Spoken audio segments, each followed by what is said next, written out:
What I want to show you today is the difference between regular digital pressure gauges and our Testo pressure gauge, the one I tell you to get. The Testo pressure gauge, if you look at it, if you set it on table, there's different ways of looking at different things you can look at: live, graphic, or table. You set it over on table and you can see every single second click by.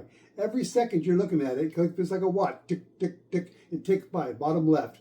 And you can see, you can see the thing clicking by. So you can see exactly where you're at every single second. That's why I say your 10-minute test is done. Unless it's leaking, you can see it leak. And if you see a leak, well, the 10 minutes starts over. As soon as you see it going down, okay, that means you got a leak.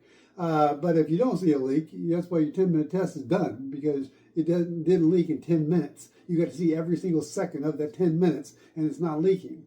All right. So anyway, when you have a digital gauge like the Elitex that I showed the other day on another video, and most other digital pressure gauges, they go by half PSI, not 10th PSI, a half PSI. And as I showed you, I'm about to show you in this video, we got to see it on the last video. I went, what the hell? It reminded me how stupid those things are. Those things are a half PSI. 40 minutes could go by. 40 minutes could go by before you actually saw it click down if you happen to miss the click. If you didn't hit the click right when you turn it on and you were waiting for it to have a slow leak, 40 minutes would go by before it clicked down. The thing goes from 295.5 to 296. Could take 40 minutes to get there.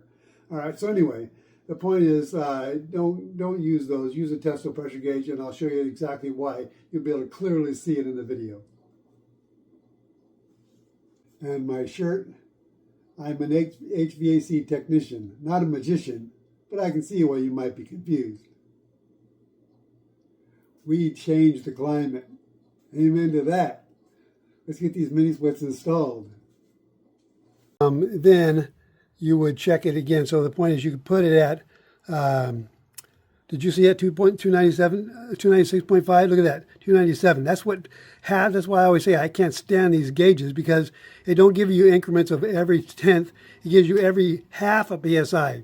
So we didn't even know there was a change until it blinked over. Okay, 4/10 went by the whole time, which is a complete mess, as opposed to, that's why I love the Testo gauges. The Elitex sucks. All right. Okay, I'm going to show you my Testo pressure gauge reading now.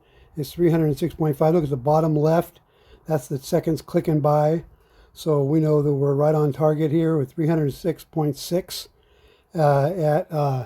it's 107.5 degrees temperature inside the shed in the shade. 107.5 in the shade. 107.5 Fahrenheit in the shade, sorry. And it's 306.7 for the R410A bottle. And over here we have another bottle, and I'll show you that in a second. But so we know we're at 306.7.